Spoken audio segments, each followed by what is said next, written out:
warahmatullahi wabarakatuh. Selamat datang dan selamat siang in The Funny Talk Show. Masih bersama saya Aulia Marhama sebagai pembawa acara in The Funny Talk Show. Zaman sudah berubah, begitu pula dengan pendidikan. Pendidikan selalu berubah dari masa ke masa. Berbicara pendidikan pasti bersangkut paut dengan psikologi. Nah, jadi perlu kita ketahui, apa sih psikologi itu? Psikologi adalah salah satu bidang ilmu pengetahuan dan ilmu terapan yang mempelajari tentang perilaku, fungsi mental, dan proses mental manusia melalui prosedur ilmiah. And now, saatnya mahasiswa bersuara. Kini talk show mengundang Saudari Tarisa, Bila, Saudari Masnida, Saudari Nisa, Saudara Panglian, Fahriza, dan Farha. Berikan tepuk tangan untuk mereka. Baik, langsung saja saya akan memberikan pertanyaan kepada Saudari Tarisa. Apa kabar Tarisa? Alhamdulillah baik. Are you ready? Yes, ready. Okay. Pertanyaannya, jelaskan pentingnya calon guru memahami ilmu psikologi. Ya, jadi menurut saya pentingnya calon guru memahami ilmu psikologi pendidikan adalah suatu keharusan karena berkaitan langsung dengan proses perkembangan jiwa peserta didiknya. Salah satu indikator seorang guru dikatakan profesional jika ia dapat memahami kondisi siswanya baik secara fisik maupun secara mental. Adapun alasannya yaitu untuk memahami keadaan siswanya, untuk menciptakan kondisi belajar yang kondusif, untuk menentukan strategi pembelajaran, memudahkan membimbing siswa, dan untuk menentukan pendekatan yang cocok dengan siswa. Sekian, terima kasih. Baik, perfect. Terima kasih kepada Saudari Tarisa yang memberikan jawabannya. Langsung saja, selanjutnya saya akan bertanya kepada Saudari Bila. Apa kabar Bila? Alhamdulillah saya baik. Are you ready? Ready. Oke, pertanyaannya, jelaskan sumbangan ilmu psikologi terhadap dunia pendidikan. Oke, baik, saya akan menjawabnya. Pendidikan adalah suatu proses perubahan perilaku. Tidak akan mungkin dapat dilepaskan dari psikologi.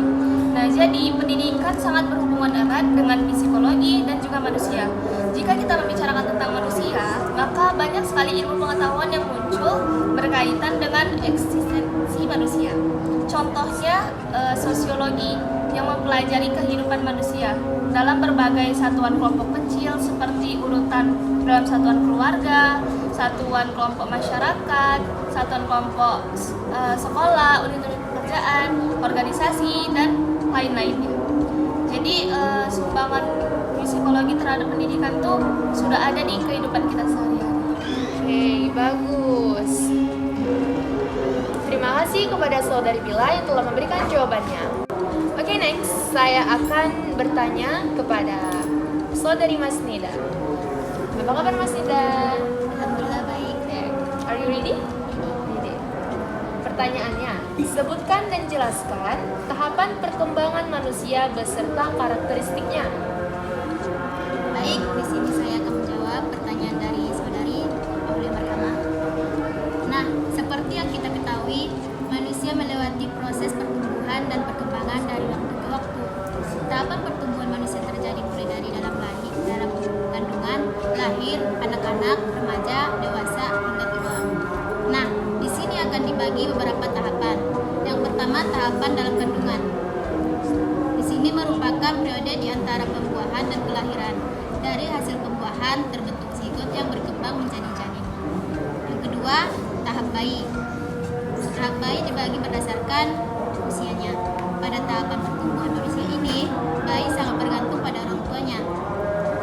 Bayi juga baru mempelajari bahasa, berjalan, koordinasi, sensorik dan motorik, maupun sosialisasi.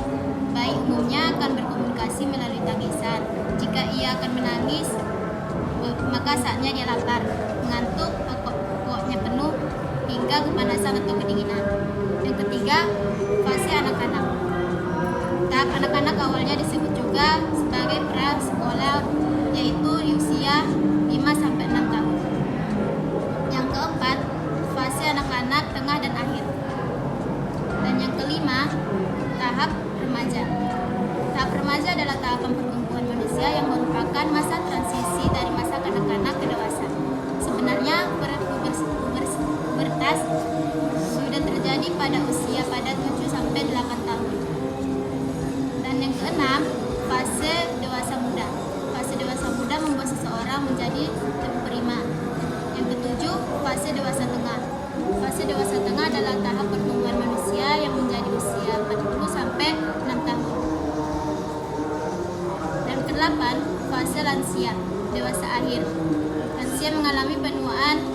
Fase dewasa akhir adalah masa pertumbuhan dan perkembangan manusia yang mengalami kemunduran. Tahap ini terjadi pada usia 60 tahun ke atas.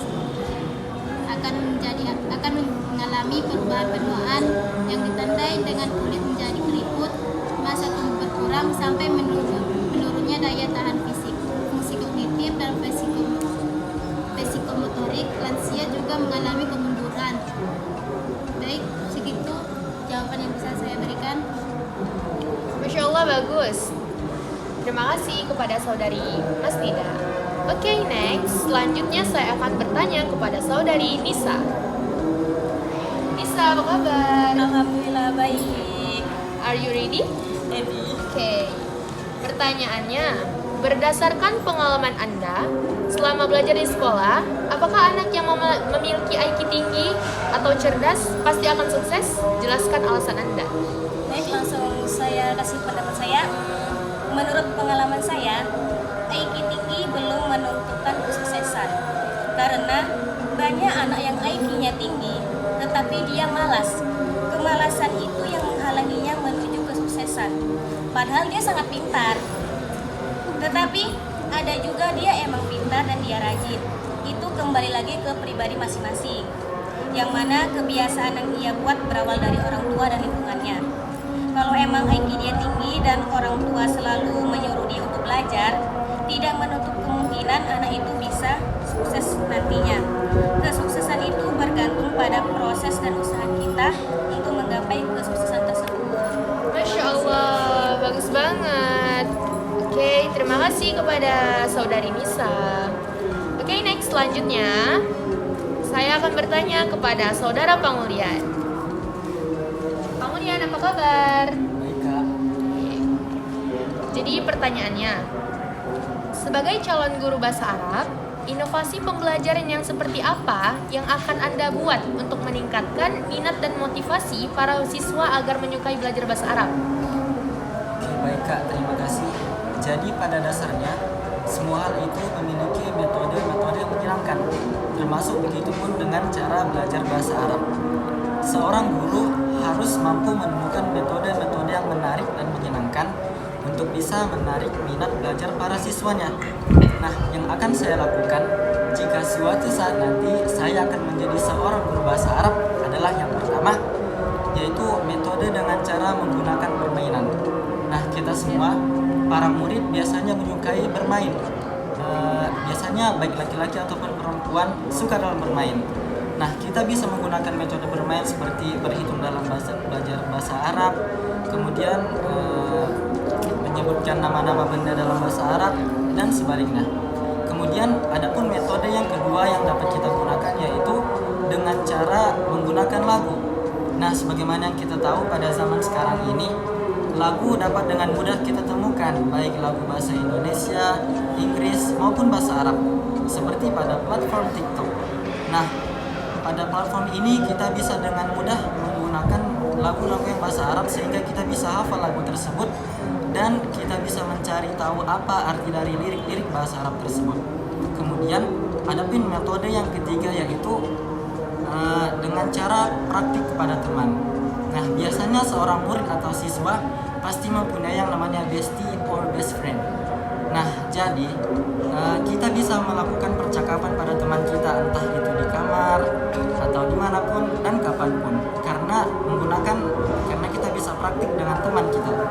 Kemudian yang keempat yaitu dengan cara menggunakan platform sosial media seperti YouTube. Nah, pada platform YouTube kita bisa dengan mudah menemukan berbagai channel yang bisa mengajarkan bahasa Arab. Nah, sehingga dengan demikian kita bisa belajar dimanapun, kapanpun, dan dimanapun. Nah, mungkin Mungkin ini saja yang dapat saya sampaikan ketika saya menjadi seorang guru nanti. Terima kasih. Masya Allah, perfect. Oke, terima kasih kepada saudara Pangulian. Oke, next. Jadi, apa kesimpulan dari talk show kita hari ini? Nah, langsung saja kesimpulannya akan disampaikan oleh saudara Fahriza dan saudari Farha. Adapun kesimpulan pada talk show ini, yang pertama, ketika kita menjadi seorang guru, di mana pekerjaan ini adalah pekerjaan sangat mulia, yang mana guru itu memberikan ilmu yang ia punya kepada murid-muridnya. Nah, ketika seorang guru itu mengajar, sangat penting seorang guru itu memiliki pemahaman tentang psikologi. Kenapa? Karena psikologi ini adalah pendidikan tentang proses perkembangan jiwa manusia. Nah, ketika guru itu sudah mengetahui psikologi terhadap anak, ia mudah untuk memahami keadaan siswanya, mudah untuk menciptakan kondisi belajar yang kondusif, mudah menentukan strategi pembelajaran, serta mudah untuk membimbing siswanya, serta untuk menentukan pendekatan yang cocok dengan siswanya. Nah, lantas bagaimana ketika siswa itu IQ-nya tinggi? Apakah itu menjamin kesuksesan pada siswa tersebut? Nah, kesuksesan ini kembali kepada anak tersebut, karena itu tidak menutup kemungkinan pada usaha dia dan proses dia. Nah, ketika anak itu dia IQ-nya tinggi, tetapi dia malas, itu sama saja. Itulah yang sekarang ini banyak murid-murid itu dia pintar, tapi dia tuh malas. Kenapa? Karena itu tadi lingkungan itu sangat mempengaruhi dia. Lingkungan, orang tua. Ketika orang tua itu tidak open kepada dia, bahkan lingkungan itu kawan-kawan dia malas, itu membuat dia menjadi pemalas juga. Nah, namun ada juga sebagian anak-anak itu dia tuh rajin, dia pintar juga. Itu semua kembali kepada orang tua dan lingkungan dia. Karena suatu kesuksesan itu bergantung pada proses dan usaha dia tersebut. Ketika seorang guru bahasa Arab, apa sih inovasi yang membuat murid-murid itu agar mudah memahami pelajaran? Yang pertama, ketika belajar bahasa Arab, kita itu menciptakan ada sebuahnya game. Nah, game ini semua orang suka bermain game. Itulah pentingnya menciptakan game dalam belajar, karena tidak hanya memberikan sesuatu yang menyenangkan, tetapi juga mengaksikan pada anak-anak tersebut. Yang kedua, saya memberikan sebuah lagu-lagu kepada anak-anak tersebut, karena dengan sebuah lagu belajar itu sangat mudah dihafal. Kenapa? Karena anak-anak sekarang itu sangat suka menghafal lagu, bahkan dengan didengar saja anak-anak itu sudah hafal. Begitulah cara inovasi yang membuat anak-anak itu mudah atau senang belajar bahasa Arab. Selanjutnya akan saya serahkan kepada Fadila. Baiklah, di sini saya akan menambahkan kesimpulan dari Fahriza. Pendidikan sebagai suatu proses perubahan tingkah laku. Dalam pendidikan, semua pelajaran akan dipelajari dari pendidikan tersebut. Seperti berubahnya tingkah laku, mana yang baik dan buruk di situ akan dipelajari dalam pendidikan. Dan kita pelajari juga dari organisasi-organisasi yang kita ikuti juga. Kelompok profesi, kelompok kemasyarakatan dan lain-lain. Antropologi mempelajari kehidupan manusia dalam kelompok-kelompok yang lebih besar dan terikat oleh suatu ikatan yang lebih. Dan manusia melewati proses pertumbuhan dan perkembangan dari waktu ke waktu. Tahapan perkembangan manusia terjadi mulai dari masa kandungan, lahirnya anak-anak, remaja, dewasa, hingga tua. Selain menjalani perubahan secara fisik, manusia juga berubah secara berpikir, motorik, emosi, dan sosial juga. Tahapan pertama dalam manusia seperti fase prenatal atau dalam kandungan. Yang kedua, fase bayi. Fase bayi dibagi berdasarkan usianya: newborn 0 hari sampai 1 bulan, infant 1 bulan sampai 1 tahun, dan toddler 1 sampai 3 tahun. Fase kanak-kanak awal. Fase kanak-kanak awal disebut juga sebagai prasekolah, yaitu usia 5 sampai 6 tahun. Fase kanak-kanak tengah dan akhir, anak bersiap sekolah. Anak sudah terlibat dalam kegiatan akademis di fase anak-anak. Dan fase remaja. Fase remaja adalah tahapan pertumbuhan manusia yang merupakan masa transisi dari masa kanak-kanak ke dewasa. Dan yang keenam, fase dewasa muda. Fase dewasa muda membuat seseorang menjadi lebih prima. Fase dewasa muda berlangsung sekitar usia 19 sampai 40 tahun. Dan fase ketujuh yaitu fase dewasa tengah. Fase dewasa tengah adalah tahap pertumbuhan manusia yang terjadi di usia 40 sampai 60 tahun. Dan fase yang terakhir adalah fase lansia atau dewasa akhir. Lansia mengalami penuaan. Fase lansia ditandai dengan proses penuaan. Fase dewasa akhir adalah masa pertumbuhan dan kemunduran. Terima kasih. Baiklah, berhubung waktu sudah habis, saya akan menutup acara talk show ini dengan mengucapkan Alhamdulillah. Alhamdulillah. Saya Aulia Marhama mengucapkan terima kasih dan sampai jumpa. Assalamualaikum warahmatullahi wabarakatuh. Waalaikumsalam.